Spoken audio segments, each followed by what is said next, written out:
General Lazzarini, but Foreign Minister Safadi, more than welcome to jump in if you'd like. I think there's a question that's missing here. And the question is, why should Israel facilitate UNRWA's existence in Jerusalem, in Israel? You have a situation where Israel would not welcome in an Iranian embassy because we know what Iran is about. It's only attacked Israel once, but we know it seeks Israel's destruction. I know you're passionate about UNRWA's mission and the aid and the social services and the education. I understand it.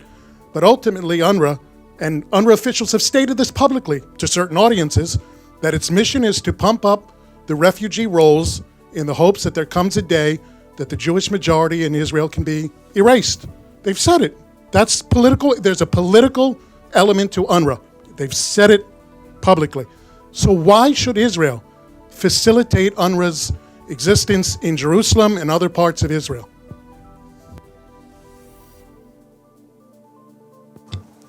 Because Israel is not above the law. Because Israel, as the occupying power, has to abide by international law, which says the occupying power cannot prevent the implementation of international law and for people under its occupation. Because Israel cannot deny Palestinians the right to live, the right to go to school, the right to eat, and the right to breathe, and the right to hope. Because UNRWA is mandated by the General Assembly that speaks on behalf of the whole international community. That is why UNRWA exists. UNRWA is there to help Palestinian refugees as mandated by the United Nations. Israel has no right, has no jurisdiction legally over the occupied territories except for guaranteeing the safety and well-being of people under its occupation.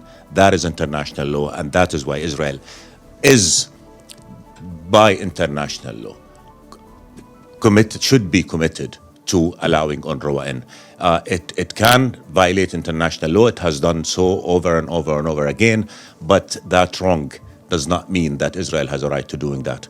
That is why we have international law. That's why we have the United Nations.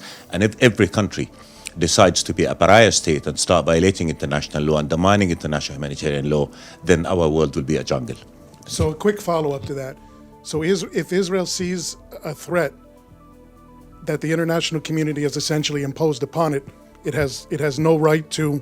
Where is the threat that the international community is imposing? Is it a threat to feed children? No. Is it a threat to allow children to go to school? Put aside... Is it a threat to vaccinate people against polio? Is it a threat to say the Palestinian people have rights, inalienable rights, anchored in the Charter of the United Nations? Where is the threat? I mean, it is ridiculous to assume that a United Nations agency mandated with a humanitarian work could be a threat to anybody. UNRWA is not a threat. UNRWA is an asset.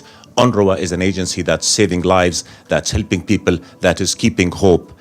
That is what UNRWA is. And therefore, to assume that UNRWA is a threat is just beyond reason, beyond logic. I very, very quickly, I know colleagues want to answer questions.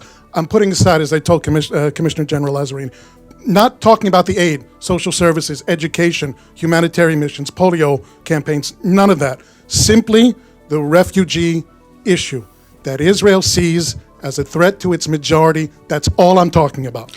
Israel doesn't decide who's a refugee or not. The international law decides. Israel is an occupying power, and therefore it has to abide by international law.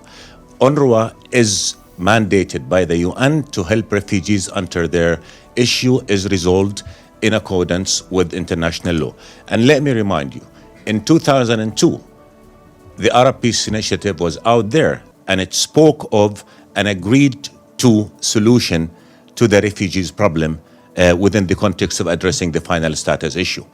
How could a child be a threat to Israel? How could Palestinians who are living under Israeli occupation be a threat to Israel? And how could applying international law be a threat to Israel? We have to speak facts here. We cannot listen to dissemination. We cannot listen to misrepresentation of facts. Again, UNRWA is an international agency mandated by the UN that speaks on behalf of the global community, that has a very clear mandate that is stipulated in its funding charter. That is what UNRWA is. To say that UNRWA is a threat is, with all due respect, is just beyond human comprehension.